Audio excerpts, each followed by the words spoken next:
didn't go half as bad as I thought it would. It was pretty good, except for this. Just smacked my finger off my ring. That I made a little jam track this morning. Took like 20 minutes. Just bass and drums for Pinball Wizard. You can download it in the link below the video. Download it's just a jam with it and have fun. It's good for open chords, power chords if you're playing electric guitar, strumming, and well, I guess you're using all kind of chords. Yeah, I'm basically using like a modified bar chord. Yeah. But like strummy stuff. Very strummy stuff. Yeah. But I figured that would be fun for you guys. My wrist's a little sore. Watch and then practice. Yeah, definitely worse. It sounds a lot harder than it is. I will say that. Because we just learned that it, like right before as we were setting up. So it's good. Hey, welcome to this week's live Q&A session. Get your questions in right now. This is all about you guys. Whatever is giving you trouble, or you have questions about, or just want insight on, or want to share even your progress that you've been making on the guitar. It's always good to share your wins like that. So submit your questions or comments in the comment box below, or just in the chat. Andrew will be watching both of them as we go along here. Absolutely. And there are already a lot in there. Well, not a lot. There are already several in there. So we got lots in there. You can play any musical interludes you feel are necessary. It's always funny. I always notice this whenever like you talk to another guitar player. And you have guitar in your hand. It's like in between every little silence. It's like, and then it's like keep talking, and then you're like. It's like every guitar player does that, hey? Yep. Just noodling while talking. It's so fun. Squeeze it in whenever you So can. feel free to do that today. You guys too. Okay. Luckily, we won't be able to hear you. Well, I guess not luckily. I'd rather hear you guys and be interrupted than... It's true. Yeah. It's true. Okay, so this first question is from Daryl. It's awesome. A bunch of them were sent in early, which is nice. So this is from Daryl. I've been trying to learn guitar for so long, I don't know what to learn anymore. I know you guys have tons of videos, but I'm not understanding how to organize them into the learning process. I've watched many of them, but I don't have the understanding in how to use them in real world playing. Can you please enlighten me? Yes, there are two things that I would kind of direct you to or get you to implement in your guitar learning time or process. The first one would be to set some goals for yourself and make them smaller, more manageable goals. Like, I want to be able to learn this song. Pinball Wizard's a great example. I want to be able to learn Pinball Wizard or whatever song it is that you want to do. Get a musical goal and start working toward that. So to learn Pinball Wizard, you need to work on strumming patterns, you need to work on chord shapes, you need to work on power chords, those types of things. So those would be the little technical pieces or library building pieces of the puzzle that you would build in your practice time. And then once you work on that for a while, get those on your fingers, then you start adding and actually playing to the song and working on the parts of the song into your practice time. So if you don't have a musical goal when you're trying to sit down and practice guitar, you're not going to have much direction. You're going to end up with the problem that you had. So I would recommend writing down 3 smaller, very clear, more attainable goals. The other thing I would do in addition to that, since you are a Guitareo member, is to pick a plan and just work through it in conjunction with those musical goals. So if you pick Acoustic Rhythm Guitar 101 and go through that, you're going to be learning things that you need to play songs along the way, like open chords, strumming patterns, how to tune your guitar, music theory, all of those types of things. So as you learn those things, the context for all those is songs, and there are play-alongs at the end of each plan that are kind of reflective of everything you've learned throughout the plan. So I would learn those, and then make sure to pick out 2 or 3 songs that you want to learn as well. So you have something to shoot for in a musical goal, and that gives you a finish line to say, oh, I just finished this race, I won it, I can do it, it's awesome. If you don't have those 2 things, a plan and a goal, then you're going to be frustrated, I think. So I would do those. I think a big thing too, I know when I was learning, it's really easy to see, okay, well, there's this guy who's really good at shredding, there's this guy who's really good at finger picking, there's so many different ways you can go with guitar, and we don't have enough time in our life to just be a master of everything. And I think a big thing is figuring out the type of music that you really want to play, like Nate's saying, have that goal, whether it's a guitar player you look up to and it's I want to be kind of like that, or it's a certain band maybe where it's I want to play music like that. And then once you kind of have that clearly defined, then it's well, maybe I don't need to learn 2-hand tapping. Do you know what I mean? And then you don't waste your time with that for now. Maybe later on you change your goals because it's okay for them to change. But I just think that that's so important, and you can figure that out pretty early on, right? And I have kind of a master list of stuff that I pull from to get my goals for practice time, aside from learning songs or writing songs that I kind of tend to rotate in and out of depending on what I'm in the mood for. So right, cool. I hope that helps. And always, you can send another follow-up email to us like right now if you want to continue to talk about it, or you can just send an email like Nate at Guitareo. Yeah, don't be afraid to start a thread in the forums too. Yeah. It is help. Like, we're happy to help you if it's like, okay, I'm gonna do this little bit and start here, and we can just walk you along through whatever you should kind of jump into next as well, if the plans aren't quite diverse enough for you. All right. Next one here. This is from Matthew. I'm just going to keep rubbing my microphone. I'm just gonna fix it here. Long time no see, Matthew. At least for in the questions. So yeah, it has been a while, hasn't it? Okay, hopefully that doesn't rub so much. There we go. This one is from Matthew. This might necessitate a dedicated session. Wow, that was almost like a tongue twister. I like that though. This might necessitate. This might necessitate a dedicated session, but I'm starting to explore pedals and pedal board options. I only have an acoustic, but I will eventually get an electric. I think you have a Taylor acoustic, if I remember correctly. Ideally, the pedals I would get would be used for both, and I'm a bit overwhelmed with the pedal and board options. Any tips or suggestions would be greatly appreciated. I completely understand that. There is a live lesson that we did in the archives, and I'm just looking for it. I'll send you, I'll put the link in the live chat. Well, you're not in the live chat, so maybe I'll just email it to you or start a forum thread about it. But there is a whole live section where we went over pedals and what they do, but we'll give a quick synopsis here. Yeah, I think it was Understanding Guitar Gear. Yeah. Was the one, I think. Understanding Guitar Gear is the course. There's a live lesson too on. No, I think I think that one is just Guitar Gear. Okay, I'm gonna look in the archives for the live stuff while Andrew pontificates on pedals. A big thing is there's not a ton of crossover between acoustic and electric pedals, unless you're talking about like modulation. So delays and reverbs, you kind of can, but really like the most 99% of the acoustic guitar that you listen to doesn't have any effects on it, barring maybe a very, very minimal amount of reverb and a very, very minimal amount of compression, which is actually usually done on the recording side, so not on like a pedal board. That doesn't mean you can't do it. There's lots of acoustic guitar players. Like I know like some worship leaders and stuff, they play acoustic guitar and they would have like a reverb and a compressor on their board. When it comes to electric, like it can be so simple and you can make it so complicated. You see so many guys with these flight decks, right? And they've just got 20 or 30 pedals on there that all do a bunch of different things. But in reality, for electric guitar especially, I just think a really good, and this is a preference for me, a really good distortion or overdrive or fuzz pedal and a really good delay or reverb pedal is like the best place to start. And obviously like make sure you have a tuner and stuff, but you don't need a tuner pedal unless you're like gigging and you really need that. But for me, for the longest time, even when I had like lots of pedals, I would strip things back to a tuner, one fuzz pedal, one overdrive pedal, and one reverb. And that was my whole rig. And for me, I'm not a huge fan of delay. I have a hard time like liking it, I guess, with my own playing, but I really like reverb pedals. So I would just have that one reverb pedal that kind of gave me my spaciness that I could turn on and off when I wanted it.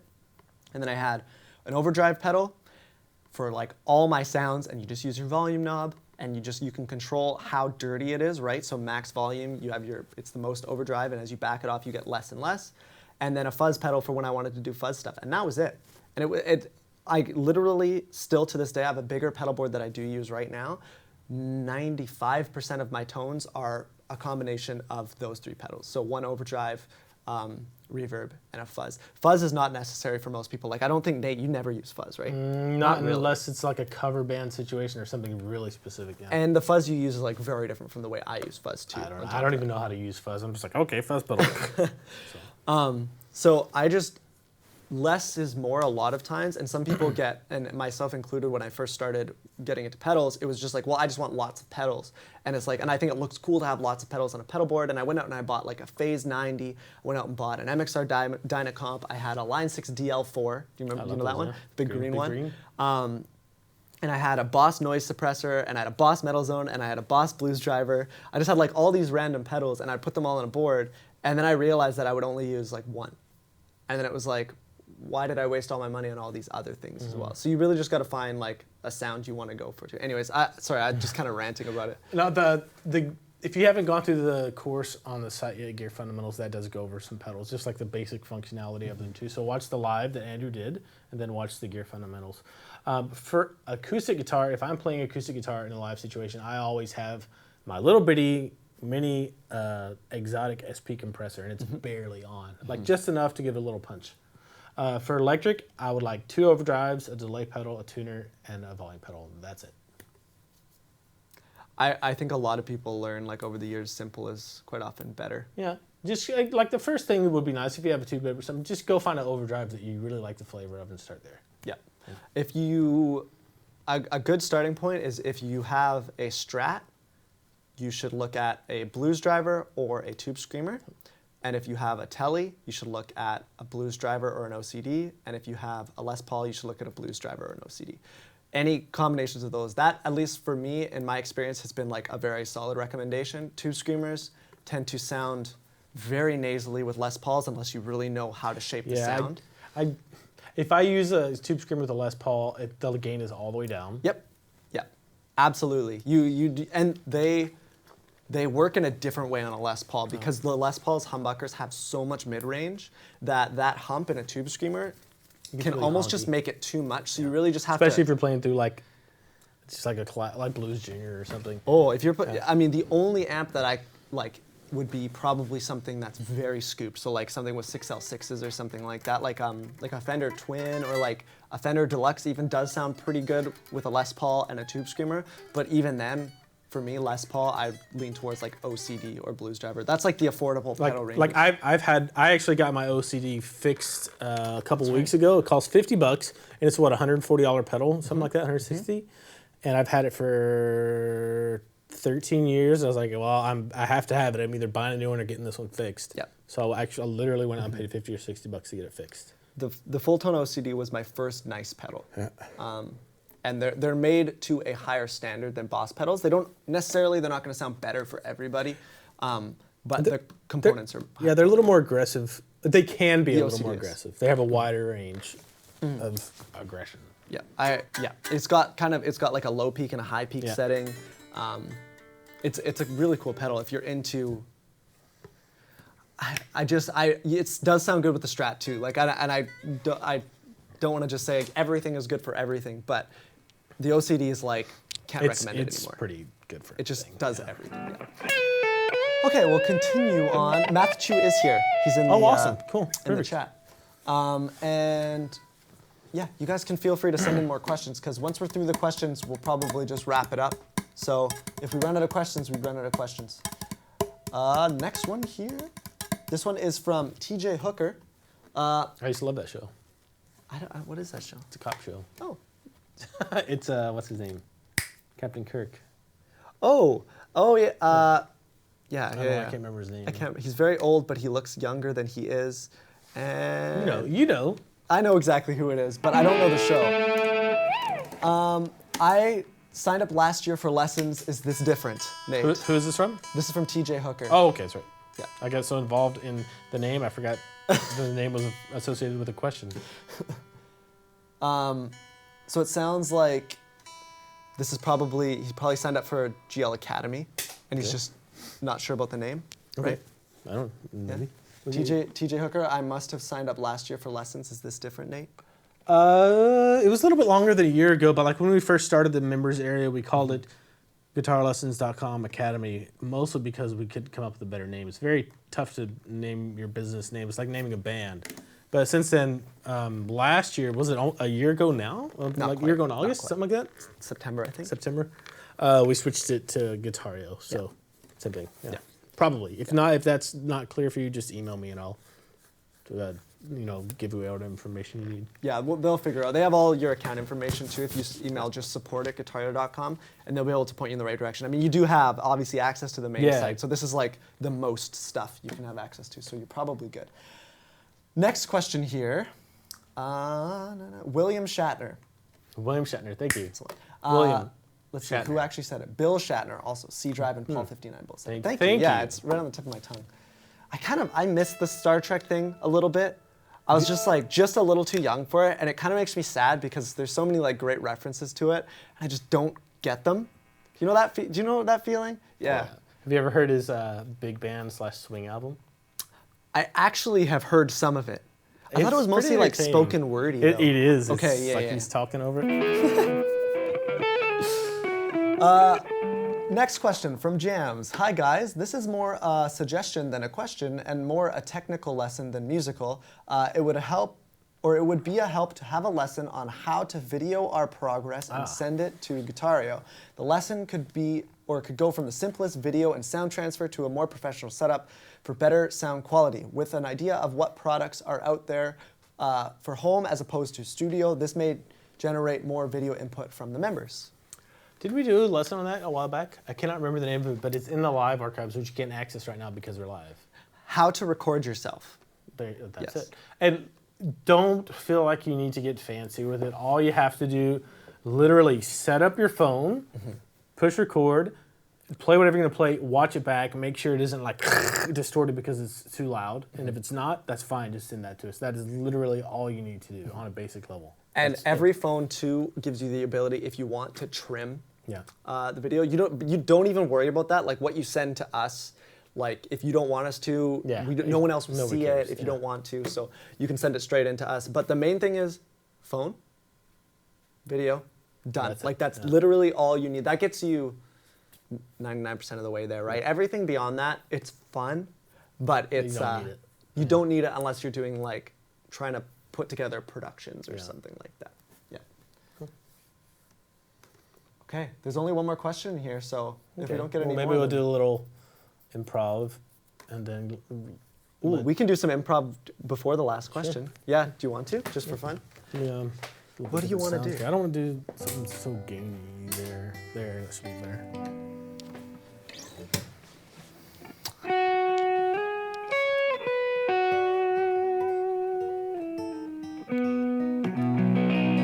Okay, so apparently we're in the key of B.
That wasn't that bad.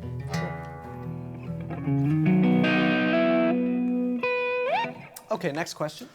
This one is from Paul59. Hi, Nate and Paul. Andrew. I'm starting to feel like I am developing a bad habit, of not positioning my thumb and wrist for doing legato, scales, or anything to do with ascending or descending the notes on the strings. Thus, my fingertips struggle to land properly on the tips or correct placement.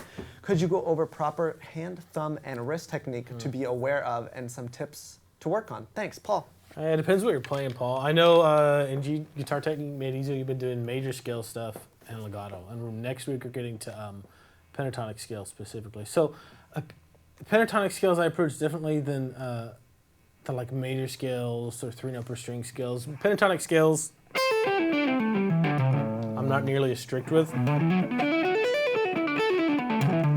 thumb is like, whatever, it's maybe over here.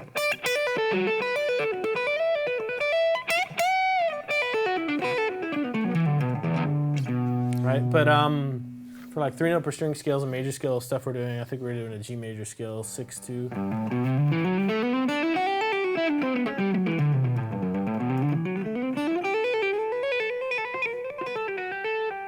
Stuff like that, my thumb tends to be on the back of the neck just because sometimes I have to stretch more and I feel like that gives me better angle of attack to have bigger stretches like this.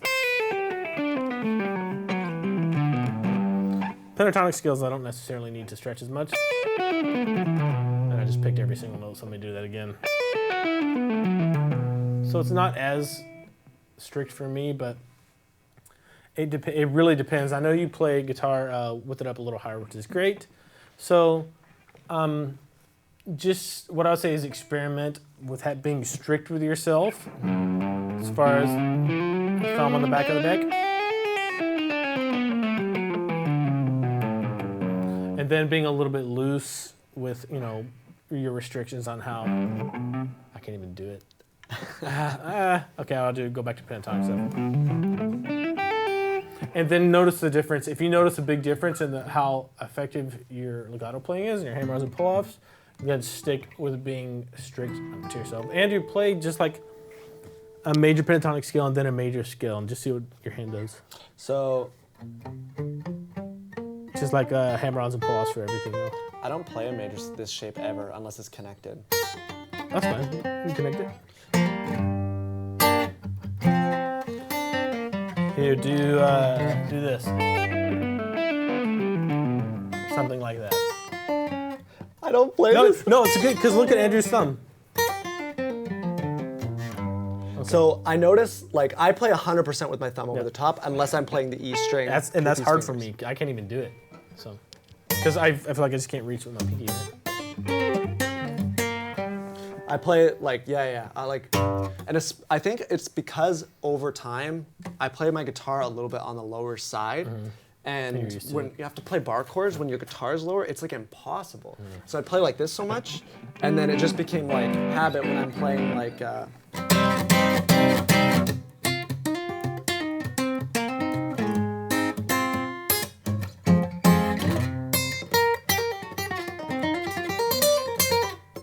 I keep my thumb over the whole time, pretty much. Now play like a 3-note per string, like. Then it changes. If I'm gonna go. Yeah, there you go. And then once you get a little more leeway, your thumb starts to come over. It does. So just be conscious of it and experiment.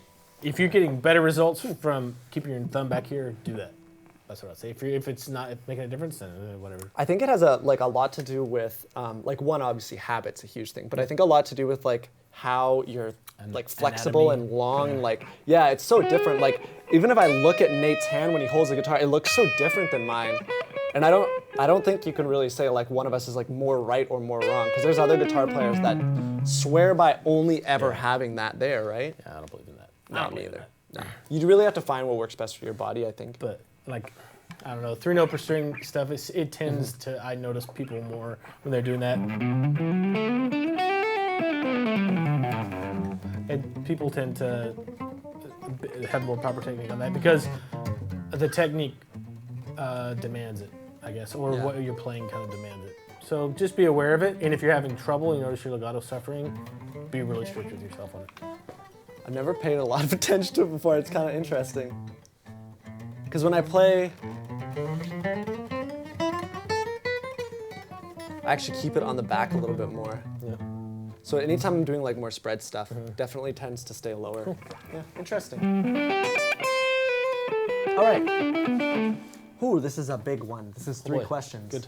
This is from Alex B.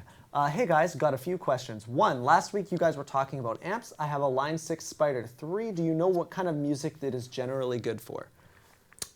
They try to hit the whole gamut. Yeah. They're stereotypically better for heavy things. Yeah, that's a good way to put it. I know a lot of heavier players that use them as their main amps. The gain channel on those amps is more appropriate sounding than the gain channel on other amps that try to do kind of everything. Yeah. But I've heard really good, like really clean tones out of it. I haven't heard the greatest like warm, medium gain tones out of them. But Yeah, it's tough. Like a lot of like more affordable modeling amps, you're gonna have a harder time. Like they're gonna do a better job of everything, but they're not gonna do like a really amazing job at one thing. So don't worry too much about being pinned kind of into one style with a Line 6 Spider. just enjoy it and experiment with it. Absolutely. Question number two. How do you learn to judge tones? Like earlier you described Les Paul sounding nasally. I'm really able to get a lot of gear to experiment. So how do I learn to judge the quality of a tone? Start listening to a lot of music and just picking out people that you like their tones of, and then there's so much information on the internet. Like, okay, what is this guy using? It's probably going to be readily available. I'm like, okay, so you're saying that I am more of a Strat guy, maybe, or I'm more of a Les Paul guy. But it's just like food. If you've only ever had one steak in your life and it wasn't good, you're not going to like steak. If you have had 100 different steaks all the way from like A+ to F, you're going to have a pretty good idea of what kind of steak you like and if you like it or not, right? So, and it's the same thing with tones. So you just have to listen to a lot of it. Go to music stores if you can. If you have buddies that have gear, go over to their houses and, play with their stuff. Just get your hands on as much gear as possible. And if that's not possible, watch a lot of videos. It's so subjective. The big thing, like when we're talking about like how it's like a Les Paul can sound nasally, the thing is that nasally Les Paul sound can sound really good on its own. What we're talking about a lot of times is like how it fits in with other instruments in a band, and that's kind of what makes a good or a bad tone. So like if you listen to like these super famous iconic records with like amazing guitar sounds, it's not just that, oh, that guitar sounds good, it also like fits perfectly in the record sonically. Yeah. So it's so subjective. But 99% of the time, the best sounding guitars that you'll ever hear in your entire life are a guitar plugged straight into a tube amp turned up. Nothing else. A lot of the ones that are like objectively considered great were just really loud guitar amps with a cable, and that was it. So there's still lots of great other tones out there, and still modern stuff is a little bit different. It changes a lot, but you just gotta find what you like. Yeah. Don't worry too much about what Nate and I think is good, because we're probably wrong. Because it's not gonna be the same for you. Exactly. Question number 3, probably silly, but what's tapping? I get confused every time I see it. Andrew, I elect you to do this.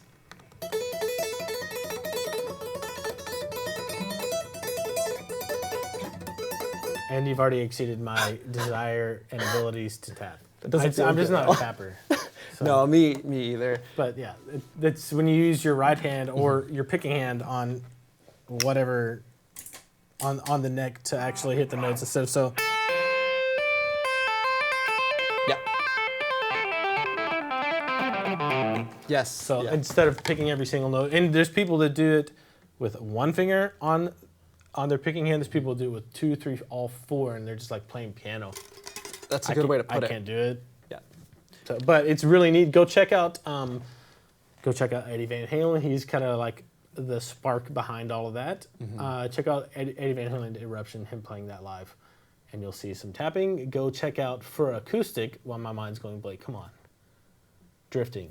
Oh, Andy McKee. Andy McKee. I remember the name of the song, I can't remember the name of the artist. Go check out Andy McKee's Drifting. He does some tapping in a different way, completely different way.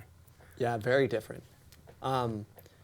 It's not, it's another one that's like, it's very commonly associated with metal and like high speed shreddy stuff. Yeah. But Andy McKee's a good example of somebody who he's not physically maybe you could say he's shredding. He has a high level of technique. Exactly. Yeah. But it's acoustic and it's just very serene. For him, and it's just yeah. A tool to get a certain sound or emotion on the guitar, which is really cool. Exactly. I hope that answers all 3 of your questions. Next one here. This is from Catman. What are some of your best ways to know which musicians will fit into your idea of a band? Ooh. First of all, you have to like them. It's like being in a family. If you're in a band where you don't like the people, you're gonna have a hard time making good music with them. It's gonna be like pulling teeth. I hope he's not watching this, but I kicked somebody out of my band once, and it wasn't fun. It sucked for everybody, all parties involved, and it would have been helpful at the beginning if we would have just been honest about people that we wanted to spend time with. Yeah. Because you're spending a lot of time together, and you really are kind of like a little bit of a family. And when you're working on something creative, it can be so personal to everybody, and people can get offended so easily with their like shooting down ideas and stuff, right? It's like anything that's creative like that, because people are putting themselves out there. You just have to know that you're going to get along with the people you're in a band with. The other thing is I would like write down your goals and expectations at the very beginning, like when you're starting out, when you first, okay, let's get a band together. Yeah. Because if Andrew wants to go on the road and tour, and I just want to play one weekend per month, there's going to be a big conflict there. There's going to be a lot of potential time that's going to go into learning the songs, writing them. Just when you find out, well, I don't want to play that much. It's like, well, I don't want to play that little. Well, I guess we just wasted a whole month of rehearsals and writing and stuff. So that's a really important one. Yeah, just write down your goals and make sure you're on the same page before you get started. Other than that, you don't want 5 guitar players in a band. You don't. Yeah, make sure the roles are somebody's going to correct. have to concede and play bass, which happens all the time, and it works out. Jimi Hendrix's bass player was a guitar player looking for a guitar gig in the Animals at the time. And what's his name? Chaz Chandler was like, no, but do you play bass? He's like, well, no. It's like, well, come on.